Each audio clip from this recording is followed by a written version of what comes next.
TikToker सवेरा खान ये एक video में तावान मांगते हुए नजर आ रही हैं। आप तो अगवाकार बनी हुई हैं आजकल, क्या मामला है? बदनाम होंगे तो क्या नाम नहीं होगा। दुनिया मुझे जानती है कि मैं कैसी हूँ। मैं फैसलाबाद जो है गई थी अपनी बेटी की जो है शिनाख्त करवाने। अगर मैं इतनी अगवाकार थी तो फिर मेरे करिंदे भी होंगे ना, मैं उनको भेजती, खुद थोड़ी जाती। इधर गाड़ी, सामने गाड़ी, पीछे गाड़ी, लोडेड गन्ने, एकदम इतनी इतनी बड़ी गन्ने। मैं वहाँ पे, आप बिलीव करेंगे, मेरे हाथ पाँव कांपने। यानी वो आपको अगवा किया गया था असल में? हाँ जी, जिसमें आप देखें कि वो जो मेरी वीडियो वायरल हुई है जिसमें मैं बोल रही हूँ कि जी मैं यहाँ पे तवान लेने आई हूँ, उसी सोफे के ऊपर उस लड़की के ही टिकटॉक। अच्छा, दिलचस्प बात ये कि जो तावान लेने आता है वो वीडियो तो नहीं बनाता, मतलब मजाक है। ऐसे ही मुझसे कहलवाया गया कि बोलो कि तुम अदालत नहीं पहुंच सकती, तुम केस खत्म कर रही हो।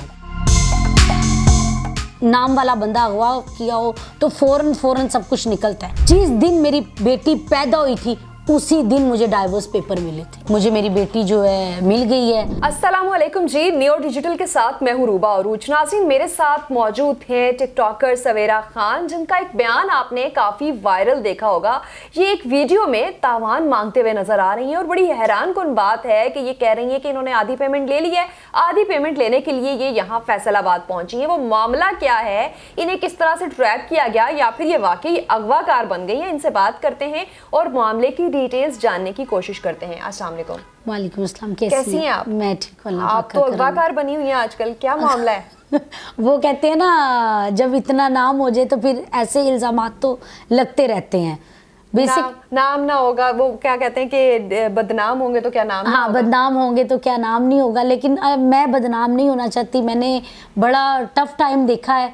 मैंने अपना, जब मेरी डाइवोर्स हुई थी ना, डाइवोर्स के बाद अब तक मैंने शादी नहीं की। क्यों नहीं की? क्योंकि मेरी बेटी थी।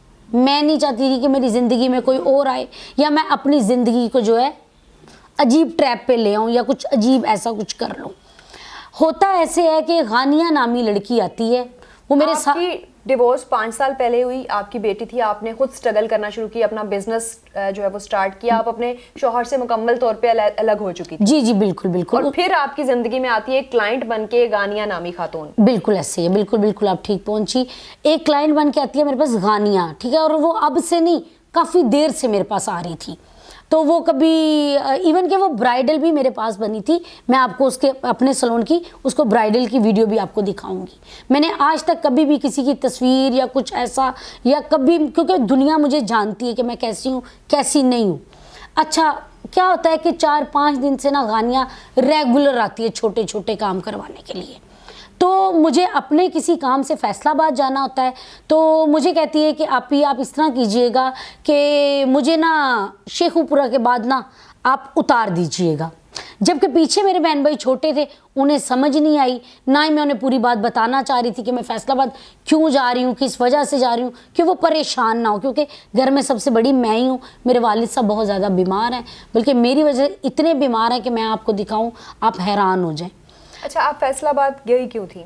अच्छा, मैं फैसलाबाद जो है गई थी अपनी बेटी की जो है शिनाख्त करवाने, क्योंकि मुझे वहाँ के एसएचओ साहब कह रहे थे कि आपकी बेटी जो है नहीं मिल रही, जो आपने हमें एड्रेस दिए हैं।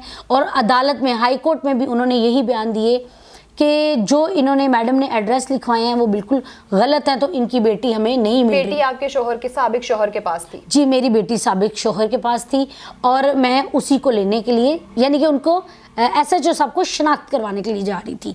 उतने दौरान में वो लड़की मुझसे कहती कि आप इस तरह कीजिएगा, आप जा तो रही हैं, जब जा रही हैं तो आप इस तरह करें, मुझे शेखुपुरे के पास उतार दीजिएगा। मैंने कहा 3-4 साल से आती है, एक आप ट्रस्ट डेवलप हो जाता है ना एक बंदे के साथ। आप मेरे पास इतने अरसा आएंगी तो एक ट्रस्ट हो जाएगा। मैंने कहा कोई बात नहीं, मैं थी, मेरे साथ सिस्टर थी, मेरा ड्राइवर था। अगर मैं इतनी अगवाकार थी तो फिर मेरे करिंदे भी होंगे ना, मैं उनको भेजती, खुद थोड़ी जाती। अच्छा, मैंने कहा चलो कोई बात नहीं, आपको मैं शेखुपुरा उतार दूंगी।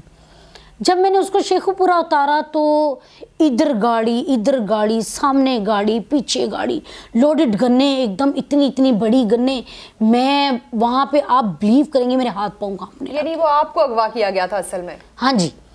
अब क्या होता है कि जब वो मुझे ले जाते हैं थाना, यानी कि चक चुमरा, मुझे तो अब गाँव का भी नहीं पता था कि मुझे किस गांव में लेके जा रहे हैं। वो मुझे पहले काफ़ी पैलियों में, गांव में इधर उधर घुमाते रहते हैं, फिराते रहते हैं, मेरे मोबाइल भी ले लेते हैं, मेरे जो पास जो कैश है, मेरा जो गोल्ड, मैंने लाइट सा गोल्ड, मेरे पूरे टिकटॉक को पता है कि मैं गोल्ड पहन के रखती थी। थोड़ा सा मैंने गोल्ड पहना हुआ था। मैं झूठा इल्ज़ाम किसी पे भी नहीं लगाऊंगी, ना मुझे ज़रूरत है, अल्लाह पाक ने मुझे बहुत ज़्यादा दिया है। अच्छा, मैं परेशान, ऊपर से सुबह मेरी अदालत में जो थी, क्या नाम है, पेशी थी हाई कोर्ट में, बच्ची की कस्टडी के लिए। बच्ची की कस्टडी के लिए मैंने जो है हाई कोर्ट में हेबियस दायर की हुई थी। मैं परेशान हूँ, मैंने कहा या अल्लाह पाक ये क्या बना, मैं जा कहाँ रही हूँ, ले कौन गया। अच्छा, उस औरत की माँ का नाम जो है बुशरा है, क्योंकि वहाँ पे मैं इतनी भी बहरी नहीं थी, जो नाम लिए जा रहे थे मैं सुन रही थी। मैं आपको कुछ तस्वीरें और कुछ वीडियोस उस लड़की की दिखाऊंगी, जिसमें आप देखें कि वो जो मेरी वीडियो वायरल हुई है, जिसमें मैं बोल रही हूँ कि जी मैं यहाँ पे तवान लेने आई हूँ, उसी सोफे के ऊपर उस लड़की की कहीं टिकटॉक है। अच्छा, दिलचस्प बात ये कि जो तावान लेने आता है वो वीडियो तो नहीं बनाता, मतलब मजाक है, ये भी एक फनी इसमें एलिमेंट हो गया। हाँ। अच्छा, इट मींस के आपके साबिक शौहर की जानिब से पिछले 4-5 सालों से मुसलसल आपको कहीं ना कहीं मॉनिटर किया जा रहा है। ये गानिया लड़की शायद मिली हुई है आपके में भी कह सकते हैं। अभी इस पे मैं वसूख से कुछ कह नहीं सकती कि ये लोग आपस में मिले हुए हैं या नहीं मिले हुए, इस बारे में मैं अभी कंफर्म नहीं कह सकती। लेकिन ये क्या एक इत्तेफाक था कि अगले दिन आपकी बेटी की कस्टडी के लिए हियरिंग थी, उसी दिन आप अगवा हो जाती हैं और फिर आपसे ही एक वीडियो बनवाई जाती है कि आप तावान लेने के लिए आई हैं। आप ये देखिए, डिफेम भी आपको किया जा रहा है, आपको हियरिंग पे जाने से भी रोका जा रहा है, आपके कैश, ज्वेलरी सब कुछ भी छीन लिया गया। अब आप चाहती क्या है, बेटी किसके पास है, आपको इंसाफ मिला है, कोई तवक्का है इंसाफ मिला? इंसाफ तो अल्हम्दुलिल्लाह मुझे मिला है, मुझे मेरी बेटी जो है मिल गई है। बाकी यहाँ पे कॉल चलती है 15 पे, जब सुबह 9 बजे वो मेरी कॉल करवाते हैं मेरी सिस्टर को कि बोलो कि पैसे लेके हमने अपना बंदा भेजा हुआ है, उसको पैसे दिए। अब मैं अपनी सिस्टर को कॉल करती हूँ कि इस तरह करो, पैसे लेके जो है ना किसी को पकड़ा दो, क्योंकि मेरा गाड़ी रास्ते में एक्सीडेंट हो गया, और वकील साहब से भी बोल दो। ये भी आपने गन पॉइंट पे कहा? गन पॉइंट पे कहा, मैं कुछ बोल ही नहीं पा रही थी। मेरे वकील साहब हैं गुलाम अब्बास हर्ल साहब, ठीक है। अब उनको मैं कॉल करती हूँ और कहती हूँ सर मैं एक्चुअली नहीं पहुँच सकती। क्यों नहीं पहुँच सकती जी? उन्होंने कहा, मैंने कहा सर मेरा रास्ते में एक्सीडेंट हो गया, जिस वजह से मैं नहीं आ सकती। उन्होंने क्या किया, उन्होंने इवन कि मैंने उन्हें ये भी कहा कि आप केस वापस ले लें, आप बेटी उन्हें दे दें, लेकिन वो समझदार थे, अल्लाह पाक उनको ज़िंदगी दे, उन्होंने आगे की डेट ले ली। यानी कि ये भी आपसे कहलवाया गया? बिल्कुल ऐसे ही मुझसे कहलवाया गया कि बोलो कि तुम अदालत नहीं पहुंच सकती, तुम केस खत्म कर रही हो। तो ये तो साफ जाहिर है कि वो एक इकट्ठे ही मिले हुए। कुछ कह नहीं सकती इस बात पे। इंशाल्लाह मैं पूरी तह तक पहुंचूंगी, क्योंकि मुझे डी वैल्यू किया गया है, मेरे फेम को डी वैल्यू किया गया है, मेरे कारोबार को जो है ख़राब किया, मेरी साख को ख़राब किया है, ठीक है। अब एक और बात सुन लें, थाना निशाताबाद में 75,000 रुपये पे चोरी का मेरे पे पर्चा है, और वो पर्चा किस तारीख का है? वो पर्चा 4 तारीख का है। आज तारीख क्या हो रही है? आज तारीख क्या है? चलें 24, 22 है या 23 है। निशाताबाद पुलिस मुझे अभी तक पकड़ने क्यों नहीं आई? अच्छा, मतलब 75,000 रुपए की इतनी छोटी चोरी का आप पे डाल दिया। आप तो डेली जो है वो मेरे ख्याल से लाखों में कमा रही हो। हाँ जी, 75,000 रुपये चोरी किया मैंने जी सिकंदर साहब के घर से। अब आप मुझे बताएं, चलें आप अपनी ईमानदारी से बताएं, क्या मैं 75,000 चोरी कर सकती हूँ? भाई देखें, आप पे पर्चा हो गया और हमें बड़ी हैरत हो रही है, आप तावान भी लेने जाती हैं, एक तरफ 75,000 भी जो है वो चोरी कर लेती हैं। अच्छा, अब उनका प्लान कहाँ पे ख़राब होता है? जब मैं अपनी सिस्टर को कॉल कर देती हूँ, ये लोग समझ जाते हैं, ये लोग मेरी लोकेशन फ़ौरन से पहले ट्रेस करते हैं, क्योंकि मेरे ही नंबर से मेरे घर पे कॉल्स करवाई जा रही थी पैसों के लिए। ठीक है। अब उनका जो लड़का भागता है, वो मेरी सिस्टर उतनी देर में, क्योंकि मेरी सिस्टर उस टाइम तक मेरे पे एतमाद कर रही थी कि आप ही को सचमुच में ज़रूरत होंगी। मेरी सिस्टर के पास तकरीबन 7 से 8 लाख रुपया था। उसने 2 लाख रुपया किसी हमारे बिल्कुल सामने घर वाले रहते हैं उनसे मांगा, उनसे मांग के उनके लड़के को दिया। उनका लड़का बाइक लेके फरार हुआ। इवन के वो वीडियो भी हमारे पास मौजूद है। अच्छा, हाँ। अच्छा, फिर क्या होता है कि मेरा भाई जाता है थाना सत्तो कतले।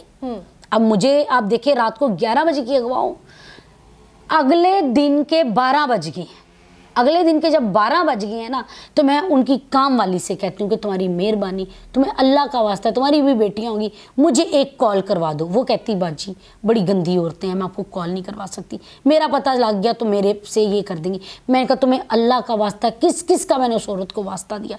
उसने मुझे अपने बटनों वाला नंबर ला के दिया, मेरे पास इवन के वो नंबर भी है। उसने कहा वॉशरूम में जाके बस एक कॉल कर लीजिएगा, इसके बाद मैं आपको कॉल नहीं करवा सकती। मैंने कहा ठीक है। मैंने अपनी वालदा के नंबर पे कॉल की, मैंने कहा अम्मी आप लोग पुलिस क्यों नहीं भेज रहे, मैं यहाँ पे फंसी हुई हूँ, आप लोगों को क्यों समझ नहीं आ रही। इन्होंने फौरन से पहले जो है गए हैं थाना सत्तू कतले कॉल की। थाना सत्तू कतले से वालों ने इनको मशवरा दिया कि आप 15 पे कॉल चलाएं।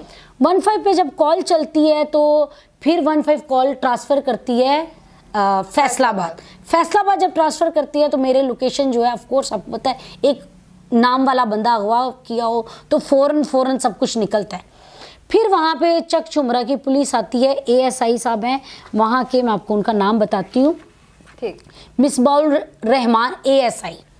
इन्होंने आपको बाजियाब करवाया। इन्होंने मुझे बाजियाब करवाया। आप बहुत खुशकिस्मत हैं, चलें बाजियाब हो गई, शुक्र अल्हम्दुलिल्लाह। एंड पे ये जानना चाहूंगी कि आपकी बेटी मुकम्मल तौर पे महफूज है, और एक माँ की हैसियत से आप क्या पैगाम क्या देना चाहती हैं। जाहिर है अपनी डिवोर्स के बाद आपने स्ट्रगल की, अपनी मेहनत आपके तहत अपने आप को जो है वो एक नाम भी बनाया, पैसा भी कमाया, पैगाम क्या है? मैं सबसे यही कहना चाहूँगी जितनी भी माएँ हैं वो कभी भी डरें नहीं, क्योंकि औलाद के लिए बहुत से दुख सहने पड़ते हैं, बड़ी तकलीफ़ें सहनी पड़ती हैं। मैं पिछले 5 सालों से यकीन कर, आप बिलीव करेंगी इस बात का कि जिस दिन मेरी बेटी पैदा हुई थी उसी दिन मुझे डाइवोर्स पेपर मिले थे। लेकिन उस दिन भी मैं रोई नहीं थी। मैंने कहा था कोई बात नहीं, ऊपर अल्लाह है। उस आदमी को ये नहीं पता था कि ये इतनी जल्दी इतनी स्ट्रोंग हो जाएगी। मैंने कभी अपनी बेटी का खर्चा नहीं लिया, कभी अपनी बेटी के लिए उससे पैसे नहीं मांगे, कुछ भी नहीं किया। मैंने जो किया अपने सर पे किया, मेहनत से किया। ठीक। इवन के उनके घर में मेरी जो जेज था, मेरी जो ज्वेलरी थी, जो कुछ, इवन के एक जोड़ा भी जिसको कहते हैं ना, मैं वो भी उनके घर से लेके नहीं निकली थी। अब मौजूदा उसके पास 2 बीवियां और हैं, 4 बच्चे उसके पास और हैं, फिर भी वो मेरी बेटी के पीछे क्यों पड़ा है अल्लाह जानता है। क्या पैसे वैसे की डिमांड तो नहीं करता आपसे? नहीं, मेरे से कभी उसने पैसों की डिमांड नहीं की कि पैसे दो या ये दो। हाँ, मेरे से मेरी बेटी की डिमांड ज़रूर करता है। कभी पहले उसने, मैं आज से 4 साल पहले भी मेरे पे जो है केस करवाया था। फिर अब मुझे, जब मैं बाहर गई तब मेरी बेटी को मुझे कहने लग गया तुम्हारी मेहरबानी, मैंने उम्रे पे लेके जाना है। मैंने बेटी का अच्छा चलो यार कोई बात है, मिलने भी देती रही। बिल्कुल अदालत ने इवन के ऐसा कुछ नहीं कहा था, फिर भी मिलने देती। मैंने कहा बाप है, मैंने कौन सा शादी करनी है या अपनी बेटी के सामने कोई और बंदा है इंट्रोड्यूस करवाने का भी ये तुम्हारा वालिद है। मैंने तो जिंदगी में ठान लिया था ना कि अब मैंने शादी करनी ही नहीं है। लेकिन मैं निशाताबाद पुलिस को भी ये कहूँगी, उनके जो भी SHO हैं, मैं नहीं जानती, 4 तारीख का आपके पास पर्चा है, आपने मुझे तक अभी तक क्यों नहीं पकड़ा? आपने मुझे अभी तक मेरे किसी नंबर पे इन्फॉर्म क्यों नहीं किया? नदीम नामी शख्स ने करवाया। नदीम जो है सिकंदर का तायाजाद भाई भी है और उसकी बीवी का यानी कि सॉरी उसकी बहन का मियाँ भी है नदीम। ठीक है, इट मीन्स कि आपका फेम और इसको भी डिफेम करने की कोशिश की गई, बिल्कुल, आपसे कोई पुराना बदला भी लेने की कोशिश की गई आपके साबिक शोहर की जानिब से, और उन्हीं का मोहरा बन के गानियाँ आपकी ज़िंदगी में आई। अच्छी बात यह है कि आप सब लोग सेफ हैं, लेकिन फॉर मैसेज हमारे देखने वालों के लिए कि अगर आप स्ट्रॉन्ग बन जाएँ, स्ट्रॉन्ग वुमेन का किरदार अगर आप खातून हैं या मर्द हैं, तो फिर इस तरह की मुश्किलात से आप निकल सकते हैं, लेकिन थोड़ी सी समझदारी का मुजाहरा करना पड़ता है।